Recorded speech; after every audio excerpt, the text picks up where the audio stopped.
Servus und willkommen zu einer neuen Folge von Space Engineers. Ja, heute geht es um Schiffflüge und Schiffwerkzeuge und wir werden gleich mit dem Tutorial starten.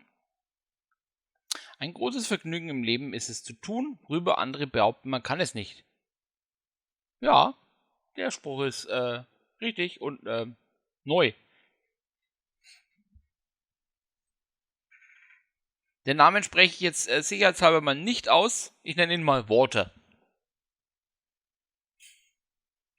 Weil alles andere können sich falsch anhören.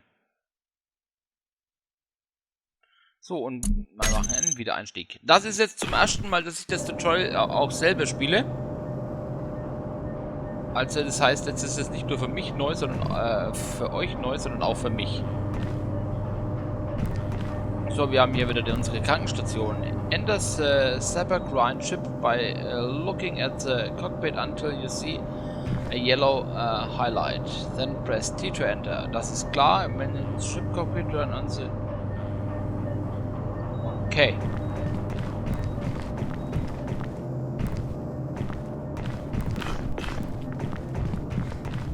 So, wir sollen jetzt auf das Schiff gehen und T drücken. Dann Y drücken.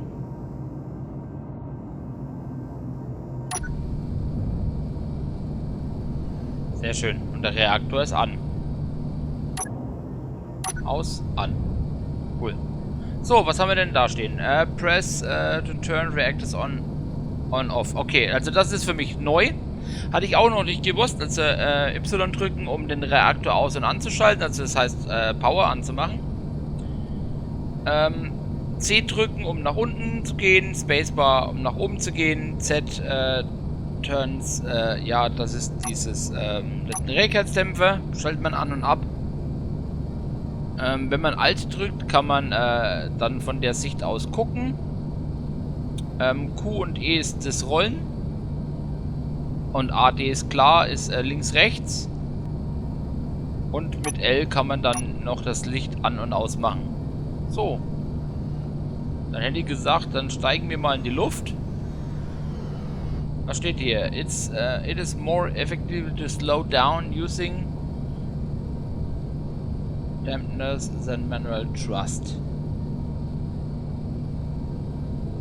Trägheitsdämpfer vermute ich mal. Also es ist sinnvoller, die Trägheitsdämpfer zu benutzen, weil es das Schiff schneller langsamer macht. Nee, Entschuldigung.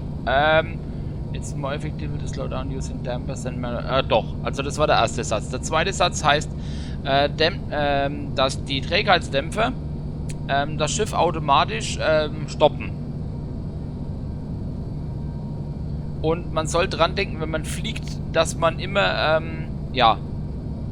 früh genug dann das bremst oder wie auch immer. Und man soll nie seine Trägheitsdämpfer vergessen, ist richtig.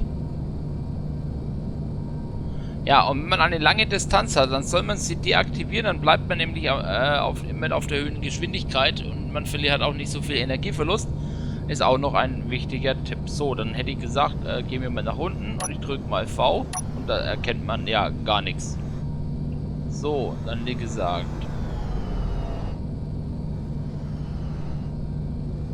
Dann fliegen wir mal nach oben, das nächste Schild zu lesen. Press V, das haben wir gerade kennengelernt, um zwischen der ersten und dritten Person umzuschalten. Useful for Operation Tool Ships. Hold Alt to freeload with camera. Press V twice to reset camera position. Ja, das heißt, wenn ich jetzt dahin gehe, wenn ich dann zweimal V wieder drücke, dann ist es klar. Also dann geht man wieder in diese Ausgangsposition zurück.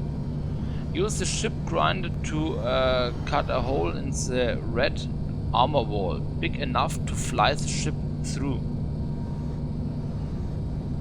Okay, und was steht hier? Activate the ship's grinder by either holding left mouse button or press 2 to turn. Okay, also es gibt zwei Möglichkeiten. Entweder einmal diese, ich habe die Maustaste gedrückt, dann geht sie an und aus, wann ich will. Oder ich drücke die 2 und dann gehen sie an und bleiben an. Aber das ist ein lustiges Licht. So, machen wir mal ganz einfach. So, das heißt, jetzt nehme ich hier bis hier ein Schiff. Und ihr wisst selber, wie lange das dauert, das mit der Hand zu machen. Das geht halt mit dem Schiff weitaus schneller. So, der Vorteil oder der Nachteil ist jetzt, ich muss jetzt auch noch gucken, was ich mache. Jetzt drücke ich einfach die 2.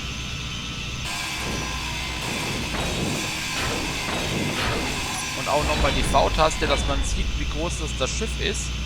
Weil somit sieht man nämlich, dass das Schiff riesig ist. Also ich wechsle da immer hin und her, um auch was zu sehen.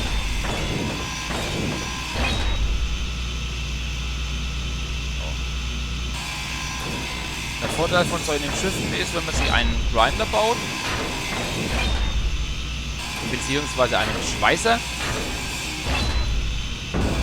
beziehungsweise in der Hinsicht ist es eigentlich doch ein Grinder.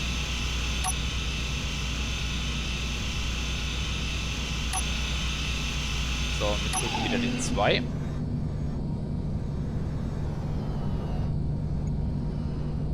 Oh, was haben wir denn? Fleiße Saber Grind Ship into the hangar.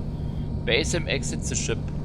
Light will turn on to indicate the ship is far enough inside. Okay. Das machen wir. Ich erkenne nur leider gerade gar nichts.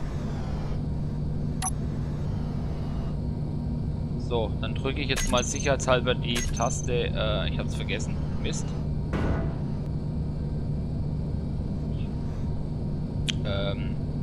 Muss ich nachgucken.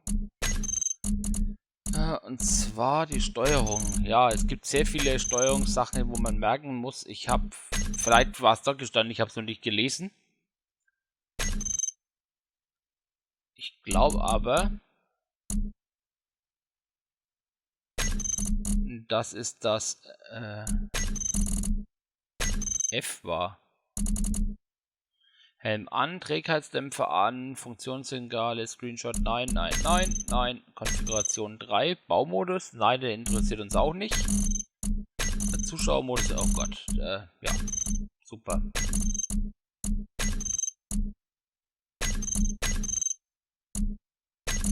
Super, das, was ich jetzt brauche, sehe ich nicht. Sehr schön.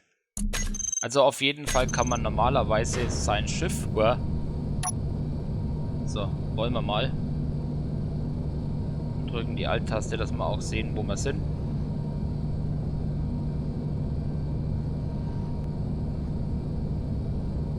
Normalerweise andocken. Und dann springt dieses Ding hier an, aber es geht auch so. Dann steigen wir mit T aus und laufen hier runter. Landing gear can be locked to hold securely. A yellow light means the landing gear is closed enough to lock. A green light, okay, dann probieren wir das mal aus. T.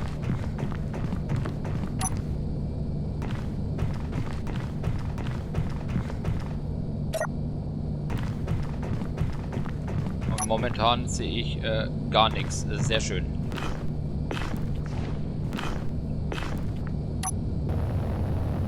So, das heißt, ich habe alles Mögliche nur nicht vernünftig geparkt. Aber wie gesagt, das ist, finde ich, fast eine Kunst.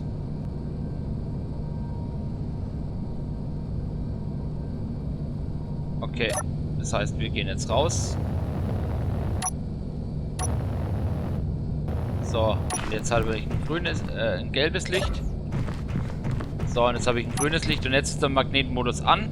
Ah, okay. Das heißt, ich muss das von hier machen, vom Schiff aus. Denn somit ist das Schiff jetzt gesichert. So.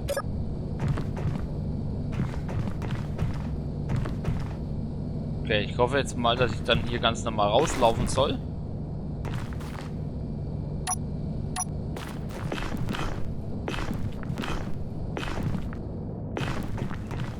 Wir machen mal hier ein Licht an, weil ich möchte auch noch was lesen.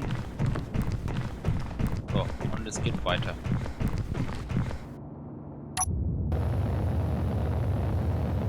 So, ab jetzt kann man auch die ganzen Sachen mal einsetzen, die wir haben. This door can only be opened when the Zapper Grinder is inside the nearby ship bay. Okay, das heißt, da geht nur das Tor auf. Wenn auch wirklich dieses Schiff da drin ist. Ah, cool. Das heißt, jetzt sehen wir, wie das Tor runtergeht und hier das Tor aufgeht. Das ist das Coole gerade, was alles möglich ist. Ich hoffe, dass ich das dann auch irgendwann alles im LP mit einbauen kann. So, lesen wir mal weiter. Moment. War das jetzt die 3 oder die 4? Das war die 3. Okay. 2, 3.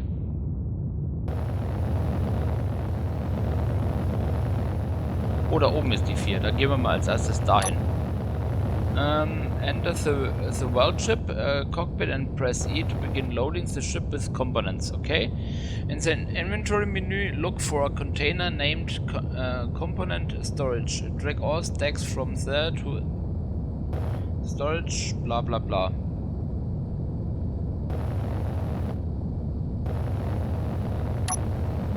Dann schauen wir mal, ob das so funktioniert. Jawohl.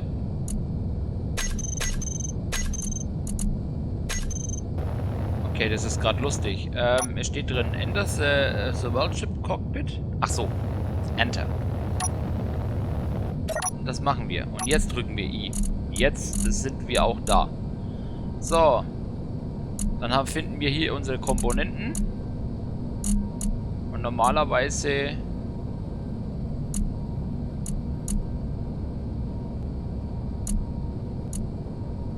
Ah, okay.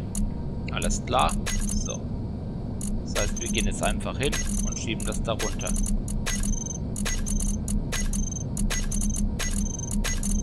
Steht ja auch so auf dem Schild.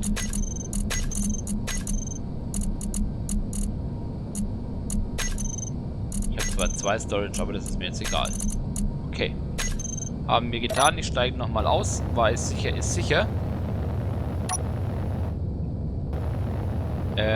Ja. Steht gerade auf dem Kopf. So, was steht denn hier? To use the world ship tools, hold down left mouse button oder press number 2 to turn world tools on. Okay, the ship will turn red when world tools are activated. Okay, das haben wir auch verstanden. Das heißt, man soll wie beim anderen Schiff auch die Taste 2 drücken. So, und dann lesen wir mal hier, was hier steht. Das ist 5. Finish welding the drills at the front of the ship and reactor thrusters at the rear of the ship. When the drill ship is repaired, unlock the landing gear by using the nearby button panel.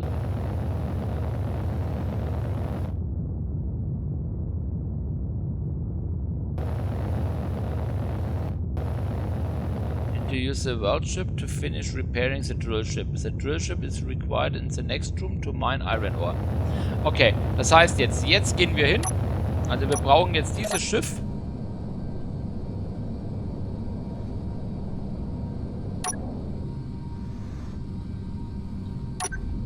Halt aber erst bis mir raus und genau, das ist momentan nämlich noch gekoppelt. When the world ship is full load, press P. Genau, P war's. Ah, P. So, dann drücken wir die Taste P.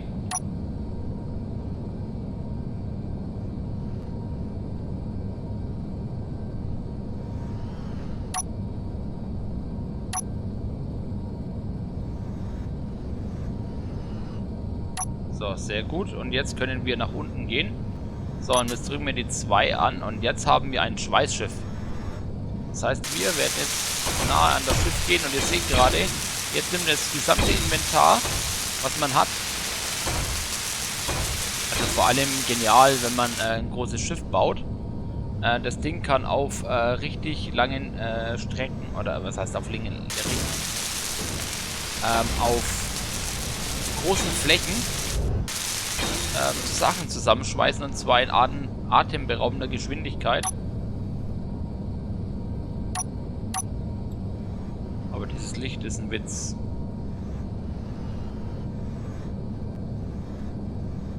So, kann man ein wenig rauszoomen. Kann man nämlich ein wenig drehen, dass man mal sieht, was passiert,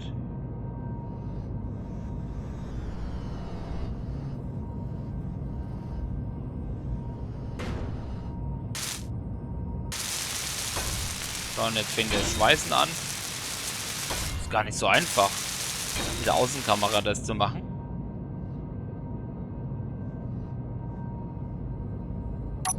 So, dann lasst uns wieder nah ranfliegen. Nicht kaputt machen.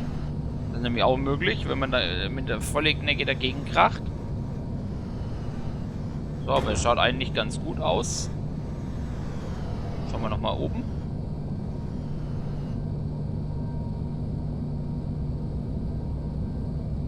Okay, dann hätte ich gesagt, fliegen wir zurück. Dafür braucht man jetzt dann meiner Meinung nach diese Ansicht. So.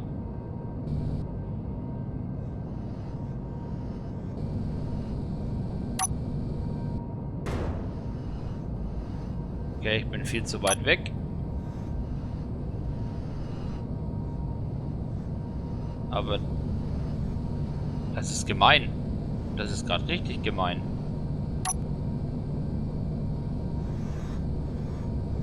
Aber das hört sich gut an. Jawohl, es hat sich miteinander verbunden. Und schon sind wir einen Schritt weiter. So, das heißt, jetzt müsste dieses Schiff auch funktionieren. Wir sollen jetzt dann in den nächsten Raum gehen und dann da Sachen abbauen. So, das heißt T. Halt. Als erstes müssen wir, glaube ich, Unlock drücken.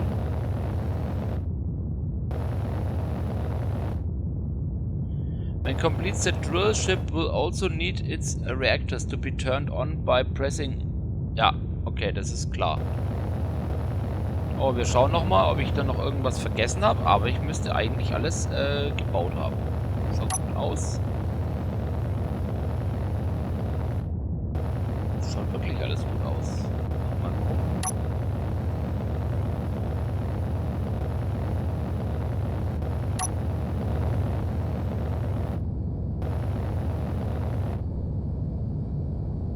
Okay. So, dann schauen wir nochmal da runter. Ah, und da oben. Da oben ist das, was ich gesucht habe. Das heißt, wir drücken jetzt hier die T-Taste. Das ist jetzt gelb. Das heißt, wir sind nicht mehr gelockt. Und das heißt, ab jetzt können wir mit diesem Schiff starten.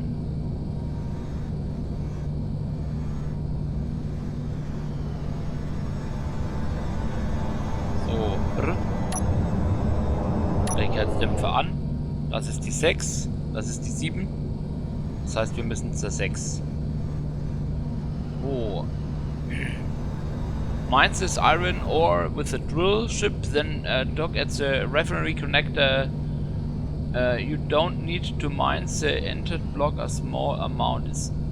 Okay, du musst nicht den kompletten Block abarbeiten. Es reicht, wenn du ein bisschen magst, ist klar. To use the drill ship tools... Ja, das ist wie immer.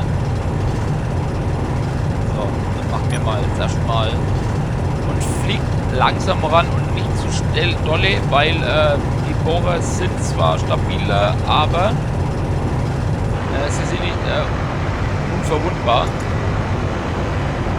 Und wenn ihr in einem größeren Loch seid, denkt dran, dass niemals von der Seite hin, dass ihr immer nicht komplett ein Loch macht und dann in die Seite reingeht, sondern erst wieder zurück. Weil sonst brecht ihr die Bohrer ab.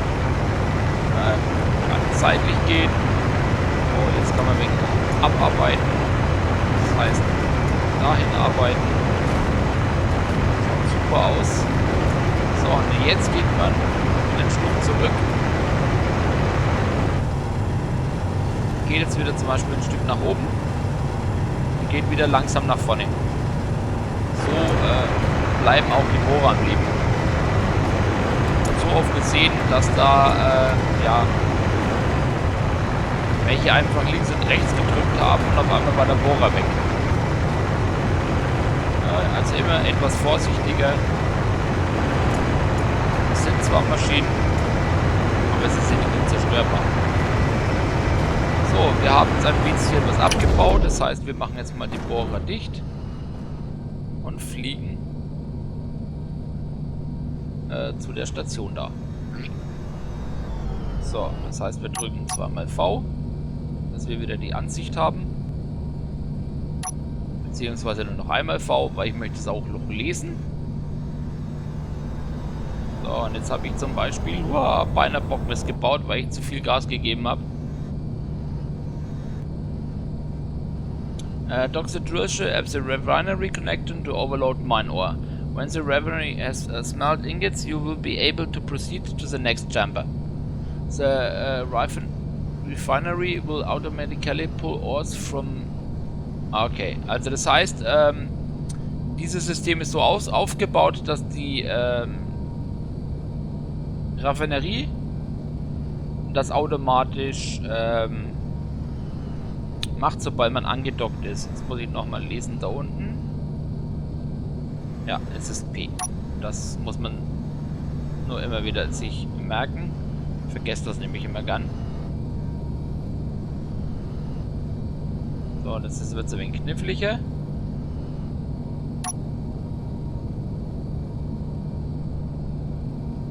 Ich kann mich noch bewegen. Das ist gerade total gemein, finde ich.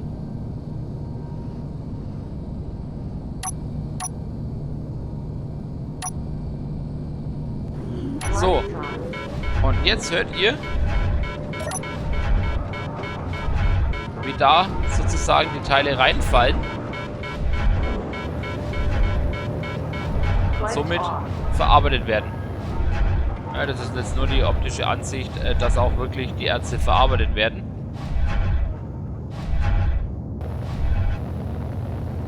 Cool. So, können wir noch mal reinschauen mit I. So, das heißt, das komplette meiner Schiff ist leer. Und jetzt haben wir 12,1 1000 Kilo, also 12.100 Kilo ungefähr an Storage, also an Eisen in der Schmelze. So, dann gehen wir mal weiter, was uns die nächste Tür bringt. The doorhead is locked in position with landing gears. The landing gears are damaged and need to be repaired before then you can be unlocked to follow the door is open. Okay, das heißt, man soll jetzt das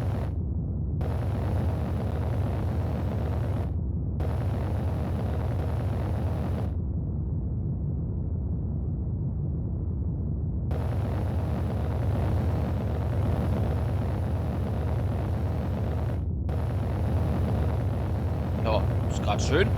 Ich muss das nochmal lesen. Vielleicht.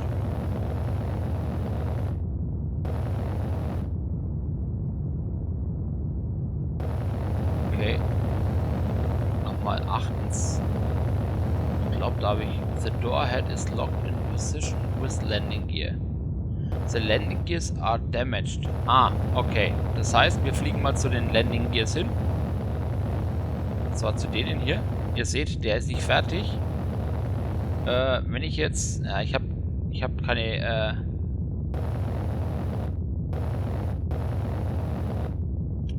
keinen Schweißer. Ups, 0. Und an dem Schweißgerät wird man sehen, wie viel Prozent, dass der jetzt kaputt werde oder nicht. So, das heißt, wir fliegen jetzt zurück und holen uns den Welder. Und wie gesagt, ich rate an jeden am Anfang, baut diese Schiffe nicht zu groß. Ich finde, baut sie euch am Anfang klein. Ihr braucht sie... Sind die Trägerheitsdämpfer an? Ja, ich gebe zu viel Gas, merke ich gerade. Das heißt, also baut sie erstmal klein und dann könnt ihr sie immer größer bauen, dass ihr erstmal ein Gefühl dafür bekommt, wie die Dinger überhaupt funktionieren. Weil, wie gesagt, es gibt Schiffchen. Ich sag mal, da ist es dann sogar sinnvoll, so klein zu bauen.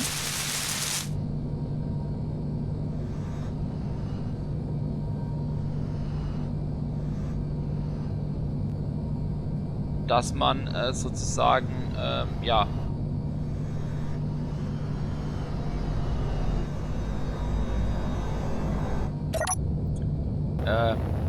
ja, dass man sich sehr so klein baut, dass sie vielleicht sogar in ein größeres Schiff reinpassen. Also, das ist schon, ich sag mal, eine Hausnummer hier. Aber wie gesagt, wenn wir auch öfter dann alles noch im... So, Button 1, Unlock.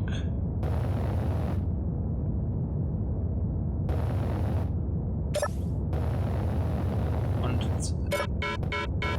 Open Door.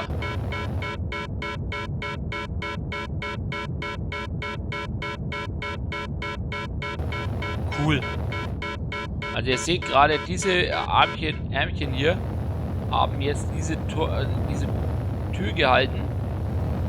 Das ist schon geil gemacht. Also da gibt es Infos, die kenne ich nicht mal selber. So. Und das heißt, wir haben dieses Tutorial fertig gemacht. Also wie gesagt, jetzt kennt ihr ein wenig diese Arten von Schiffen. Vor allem, wie gesagt, braucht man meistens zum Bau von großen, weil man will das nicht alles mit der Hand schweißen oder beziehungsweise auch alles mit der Hand an Material abfarmen. Darum heißt wirklich, diese 3 Schiffe sind ziemlich wichtig für den Anfang. Ja, wenn ihr noch Fragen oder sonstiges Anregungen oder sonstige Informationen habt, die ich vergessen haben sollte, dann schreibt sie mir natürlich bitte in die Kommentare, dass wir die dann auch weitergeben können an den Rest, beziehungsweise ich dann euch beantworten kann. Und dann gibt es nur noch zu sagen, ich bedanke mich bei euch fürs Zuschauen und dann sehen wir uns wieder das nächste Mal. Bis dahin, ciao!